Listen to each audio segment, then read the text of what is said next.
Olá! Questões sobre o que é adoração e a importância da adoração precisam ser tratadas nos nossos dias atuais. Nessa pré-aula da revista da Escola Bíblica Dominical da Editora Betel, você aprenderá através do livro dos Salmos a importância da adoração no Antigo Testamento e as suas aplicabilidades para os nossos dias atuais. Fique conosco até o final desse vídeo.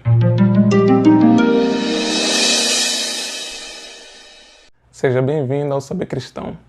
Esse canal de conteúdo teológico de auxílio de pré-aula das revistas da Escola Bíblica Dominical da Editora Betel. Eu sou Romário Silva e sou pastor na Assembleia de Deus, Ministério de Madureira, no campo do Engenho de Dentro, estado do Rio de Janeiro, cuja presidência do pastor Ivarnésio Nascimento.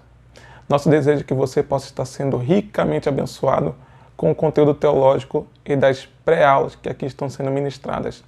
Que você possa também compartilhar esse conteúdo para que outras vidas possam estar sendo edificadas através da palavra de Deus. Estamos na lição de número 9, que tem como título Um chamado à adoração e um alerta.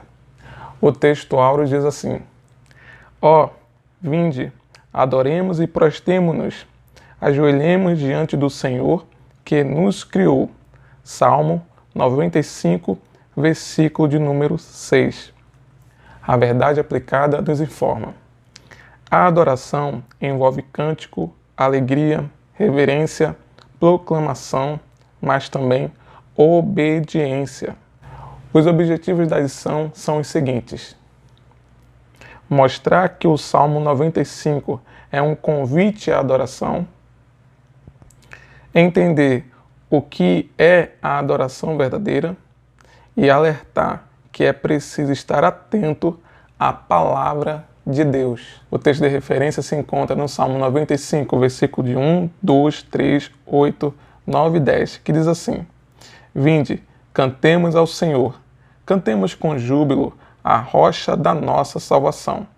Apresentemo-nos ante a sua face com louvores e celebremo-lo com salmos. Porque o Senhor é Deus grande e Rei grande acima de todos os deuses. Não endureçais os vossos corações, como em Meribá e como no dia da tentação no deserto. Quando vossos pais me tentaram, provaram-me e viram a minha obra. 40 anos estive desgostado com esta geração e disse: é um povo que erra de coração e tem conhecimento dos meus caminhos. Entender a adoração é de fundamental importância para o nosso tempo. Apesar de analisarmos a vida de um salmista que em muitos momentos é um levita, que está desenvolvendo de uma forma individual expressões e sentimentos, a adoração é um exercício voltado para os nossos dias, porque não só envolve questões da individualidade de uma pessoa, mas também trabalha questões do coletivo.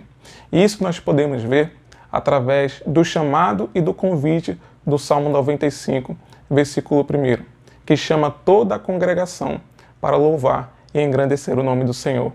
Logo, o conceito de adoração é o conceito para a atualidade, é um conceito para os nossos dias.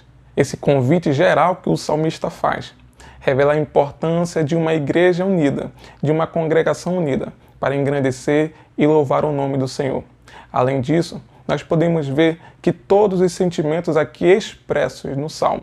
Isso expressa que essas comunidades e também o salmista estavam expressando desejos, sentimentos e vontades lícitas, puras e dignas de engrandecer o nome do Senhor. É importante citar isso porque nós vemos nos dias atuais músicas, canções, intenções impuras e ilícitas de pessoas que estão no altar, mas de uma forma totalmente discrepantes à palavra de Deus, estão louvando, mas louvando não o nosso Criador, louvando as intenções malignas dos seus corações e tentando reproduzir todos esses sentimentos como se fossem adoração. Logo, uma adoração verdadeira é uma adoração que convoca um coletivo, mas que sai de um coração puro, santo e dedicado, com sentimentos lícitos, dignos e verdadeiros. Por que é importante insistir nessa ideia que uma adoração eficaz ela parte de um sentimento lícito, de um sentimento verdadeiro? Porque o próprio salmista ou os salmos que nós podemos encontrar no livro dos Salmos expressam esses sentimentos. Às vezes, parece que nos faltam razões para engrandecer e louvar o nome do Senhor. Mas, por exemplo, o Salmo de número 136 revela as multiformes razões que o salmista tinha para engrandecer e louvar o nome do Senhor. Acompanhe comigo. Louvai ao Senhor, porque Ele é bom, porque a sua benignidade é para sempre. Louvai ao Deus dos deuses, porque a sua benignidade é para sempre. Louvai ao Senhor dos senhores, porque a sua benignidade é para sempre. Aquele que só faz maravilhas, porque a sua benignidade é para sempre. Aquele que com entendimento fez os céus, porque a sua benignidade é para sempre. Aquele que estendeu a terra sobre as águas, porque a sua benignidade é para sempre. Observe, não faltou razões para o salmista engrandecer o nome do Senhor. Razões lícitas, verdadeiras e puras, dignas de um coração repleto de um sentimento de louvor e engrandecimento ao nome do Senhor. Embora que nós venhamos a entender a importância de uma adoração verdadeira, e o Senhor Jesus Cristo foi quem deu origem a esse discurso no Evangelho de João, capítulo 4, quando ele cita a verdadeira adoração como sendo uma adoração em espírito e em verdade. A verdadeira adoração nos dias atuais tem perdido a sua essência, ao ponto de nós podemos formularmos algumas perguntas, tais como: a quem se está adorando? Qual a razão da letra dessa música? Essa canção expressa a vontade e soberania do Senhor nosso Deus sobre as nossas vidas? Porque é muito fácil eu negar a soberania de Deus, a vontade de Deus e fazer prevalecer o meu desejo, a minha intenção, a minha vontade, aquilo que eu quero, em meio a um sentimento que está impregnado dentro do meu coração. Diante disso, nós podemos entender que a convocação do salmista para louvar e engrandecer o Senhor é uma convocação para o nosso tempo. Mas essa convocação, ela está relacionada a muitas áreas da nossa vida, envolve o expressar, envolve o que eu faço cotidianamente, envolve as músicas que eu entrego na minha adoração ao Senhor, envolve muitas coisas, envolve a musicalidade, envolve a nossa dedicação no templo, envolve o nosso serviço ao próximo. Muita coisa está envolvida ao conceito de adoração. Adoração apenas não é dobrar o seu joelho, adoração não é apenas levantar as mãos, mas a convocação do salmista é para que nós venhamos a entregar a nossa alma por completo, todas as nossas atividades, os nossos desejos e as nossas intenções no altar do Senhor. O homem sempre foi um indivíduo voltado para o senso religioso.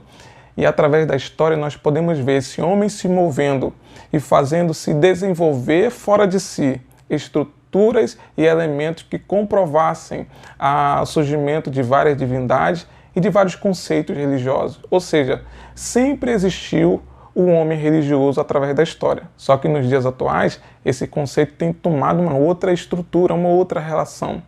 O homem agora não olha mais para fora, o homem olha para dentro de si. A gente precisa trabalhar um pouquinho do conceito do que é idolatria. Idolatria é tudo aquilo que ocupa o lugar de Deus dentro do coração. É que no passado o homem buscava divindades e valores religiosos fora de si, para substituir a pessoa de Deus dentro do seu coração e negar a verdadeira adoração a Deus. Mas agora, o homem olha para dentro de si e valoriza a sua pessoa, valoriza os seus valores.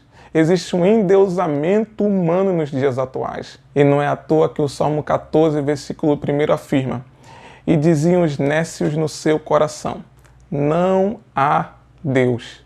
Nesse sentido, eu quero falar algo muito pertinente a esse assunto, que o comentarista escreveu no final do tópico 1.2 da lição.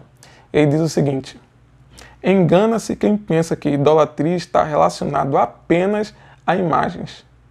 É preciso afastar-se de tudo aquilo que possa tomar o lugar de Deus. O salmista, como expressa o comentarista no tópico 1.3 da lição, ele revela a importância de adorar o Deus Criador. Nessa convocação, nós entendemos que não adoramos a qualquer ser. Nós adoramos a um Deus sublime, um Deus eterno, um Deus soberano, um Deus que está acima de todas as coisas. Eu quero pegar gancho no que afirmou um dos maiores teólogos do século XX, o Karl Barth. Ele disse que Deus é um ser totalmente outro. O que isso quer dizer? Isso revela que Deus não é um ser que se revela sob extremos esforços. Aliás, Deus não se revela com esforços. Deus não é uma concepção da mente humana. Deus ele é distinto. E a sua distinção está relacionada a toda e qualquer coisa que seja estabelecida ou que esteja presente aqui nessa terra. Seja divindade, se porventura existe divindade, ou seja pela concepção mais bela e mais preciosa que tem na mente humana. Deus ele é um ser totalmente distinto de todas essas coisas. Para Barth, Deus é um ser totalmente outro porque ele habita nas alturas. E essa ideia que revela que Deus habita nas alturas expressa que esse Deus é um Deus altíssimo.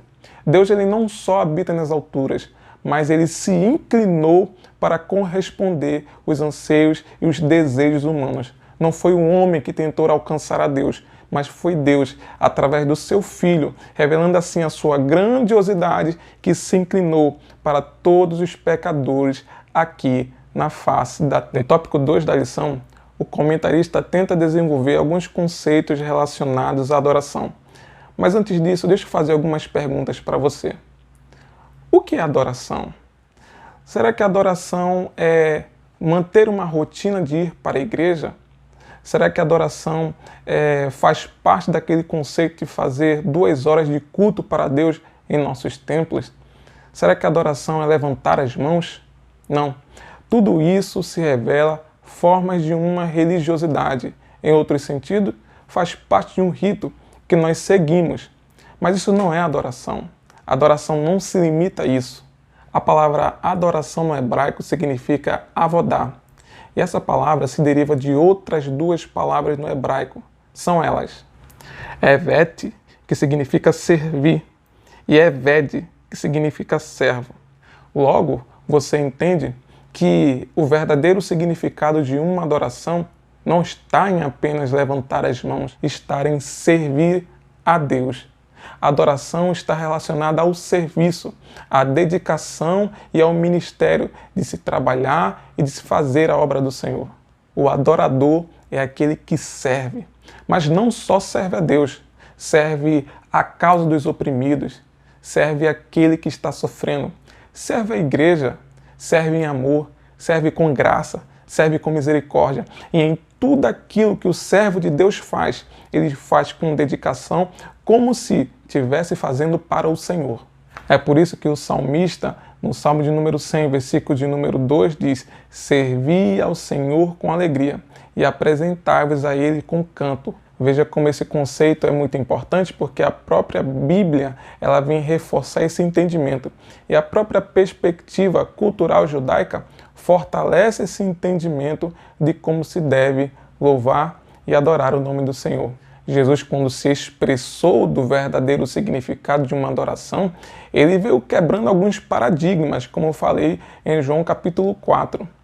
Ele citou sobre a pessoa de Deus, no qual ele disse que Deus é espírito. E a ideia de espírito que nós podemos ter é de um espírito que não tem forma, ele é dinâmico. Ele não é movido, nem é aparelhado através das concepções e dos entendimentos humanos. Ao mesmo tempo, Jesus ele vem quebrar esse paradigma religioso e essa disputa religiosa daquela época entre os samaritanos e os judeus, quando ele diz, nem nesse monte, nem em Jerusalém. Ele está se referindo às questões do templo. Isso é muito pertinente também para os nossos dias, porque nós estamos vivendo um momento crítico na nossa sociedade, no qual eu já falei em algumas lições anteriores. E esse problema está relacionado ao coronavírus, que forçou muitas igrejas a fecharem suas portas, os seus templos, para que se possa combater, através do isolamento social, esse vírus que tem devastado muitas vidas. Será que nós não estamos vivendo, ou estávamos vivendo, eu creio, uma religiosidade de templo, como Jesus estava citando a sua época? Será que aquela religiosidade, aquele farisaísmo que estava voltado para o templo, mas Deus não estava no templo, será que não estava um pouco envolvida nos nossos dias? E Deus queria sarar a essência da nossa adoração? Será que Deus não quer tratar um pouco da nossa adoração fora do templo, em especial, aqui dentro do nosso coração? Adorar a Deus não é apenas ir para a igreja. Adorar a Deus não é apenas esse rito de cantar 2 hinos da harpa cristã ou do cantor cristão, ou seja, em qual tipo de música sacra que você canta na sua igreja. Não se limita apenas isso. Adorar a Deus é muito mais do que isso. Adorar a Deus está dentro do coração, está na essência da nossa alma. Eu creio que depois dessa quarentena, nós seremos seres humanos melhores, nós seremos pastores melhores, nós seremos boas ovelhas, nós seremos bons servos. Mas, acima de tudo, adotando essa perspectiva da lição, nós seremos excelentes adoradores e adoraremos a Deus em espírito e em verdade. No tópico 3, o comentarista trabalha a importância de se atentar à palavra de Deus em relação à adoração. A palavra de Deus deve ser conhecimento de todo cristão, e não só do líder, não só do pastor, não só do líder de mocidade, não só da líder da CIB, não só da líder das crianças, mas todo cristão deve ter um conhecimento da palavra de Deus, deve ter facilidade no manuseio e na perícia da palavra de Deus. Existe uma ideia hoje, em pleno século XXI, que é aquela pessoa que louva, que adora o Senhor, que é o regente da adoração na igreja, ele é um levita, comparado ao levita do Antigo Testamento, comparado ao salmista especificamente, né? Mas quando a gente olha a vida do levita ou dos levitas no Antigo Testamento, estavam totalmente condizentes à palavra do Senhor. Estavam totalmente condizentes à Torá. Você sabe que a Torá foi uma lei dada a Moisés e que nela haviam expressões literais de culto, expressões cerimoniais. O próprio livro de Levítico expressa essa ideia, porque foi um livro totalmente voltado para ideais de culto, ideais religiosos, e para se executar uma atividade ou dos sacerdotes ou dos levitas, como nós estamos falando aqui, era importante ter conhecimento a tudo aquilo que Deus deu a Moisés, conferente ao livro de Levíticos, conferente a todo o Pentateuco. Logo, o levita que estava responsável a convocar o povo a louvar a Deus na congregação era alguém que tinha conhecimento das matérias da musicalidade, vamos assim dizer, da poesia, mas ao mesmo tempo ele tinha conhecimento da Torá e da lei do Senhor dada a Moisés. Não diferente nos nossos dias. Aquela pessoa, seja que se considere ou não levita, que seja um adorador, que se considere um ministro de louvor, ele tem que ter um conhecimento da Escritura Sagrada. Você já ouviu muitas pessoas dizer que as nossas mensagens, as mensagens dos pregadores, dos pastores, têm que ser por obrigação uma mensagem com teor de cruz? Eu não discordo disso, mas será que os nossos louvores, os louvores que nós cantamos, os louvores expressos pelos levitas, os ministros de louvores na casa do Senhor, não devem ser louvores voltados para a palavra de Deus, para o Evangelho, para a pessoa do Senhor Jesus Cristo e também para a cruz? Será que nós estamos vendo esse tipo de louvor nos nossos dias? Estamos vivendo uma verdadeira crise de uma identidade e de uma musicalidade cristã dentro de nossos templos. Eu estou falando de músicas que devem ter um teor do Evangelho, mas também nós devemos citar e lembrar aqui, existem muitos cultos por aí que precisam cada vez mais colocar a palavra de Deus, porque não existe adoração, não existe culto, não existe louvor distante da palavra de Deus. O adorador, ele precisa ouvir a voz de Deus.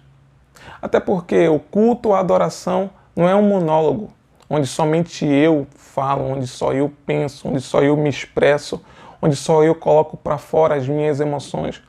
O culto diante de Deus é um diálogo em que eu falo, em que eu me expresso, mas ao mesmo tempo eu dou vazão a ouvir a voz de Deus. E a voz de Deus, ela se expressa de diversas formas. O próprio Salmo de número 29 e versículos 5 e 7 diz que a voz de Deus é como um trovão. A voz de Deus é como labareda de fogo. Porque Deus, ele se expressa de diversas formas. E nós precisamos não só ouvir Deus através da sua palavra, mas nós precisamos estar com nossos ouvidos ávidos para entender a voz de Deus e aquilo que Deus fala no nosso coração. Já reparou que tem muitas pessoas que têm dificuldade de ouvir um não de Deus? Mas quando se abre o coração para se ouvir a voz de Deus, seja um sim, seja um não, faz uma diferença fundamental dentro do coração do cristão. E essa diferença é fundamental para fazer com que ele venha crescer e amadurecer na graça e no conhecimento da presença do Senhor, mediante a voz que ele ouviu, mediante a manifestação de Deus no seu culto, no meio da adoração. A voz de Deus, ela amolece o nosso coração. Em outras palavras, a voz de Deus faz com que nós não venhamos a deixar o nosso coração endurecido. O que tem de pessoas que nutrem uma vida religiosa, que nutrem um estereótipo de culto, de adoração a Deus, e o seu coração está totalmente duro mediante a manifestação e a voz do Senhor, não está no gibi. Se você adora a Deus e diz que adora a Deus, mas o seu coração não muda, não mudou, isso não é culto, isso não é adoração, porque uma adoração verdadeira, ela transforma o homem. E por mais que a gente venha a ser como Jacó, que no culto que ele teve com Deus no Val de Jaboque, ele lutou com o Senhor. E o toque de Deus na vida de Jacó foi quando Deus tocou na sua coxa. Não importa como Deus vai tocar. O mais importante é que ele faça uma transformação e uma mudança dentro do meu viver, dentro da minha vida espiritual. Um coração endurecido é aquele coração que já chega pretensioso ao altar do Senhor. Ele pode ouvir Deus falar por diversas vezes e diversas maneiras, mas ele já está predeterminado a não mudar o seu coração. Em muitos momentos, a Bíblia refere ao coração do homem e ao homem como uma terra. E coração duro é uma terra dura. E uma terra dura é difícil de ser cultivada, é difícil de ser trabalhada. Há muitas pessoas que vão e adoram a Deus, seja na sua casa, seja na igreja, seja no ambiente coletivo, seja no seu quarto, mas não conseguem mudar o seu coração. Há muitas pessoas que já chegam na igreja com seu coração magoado, com seu coração entristecido.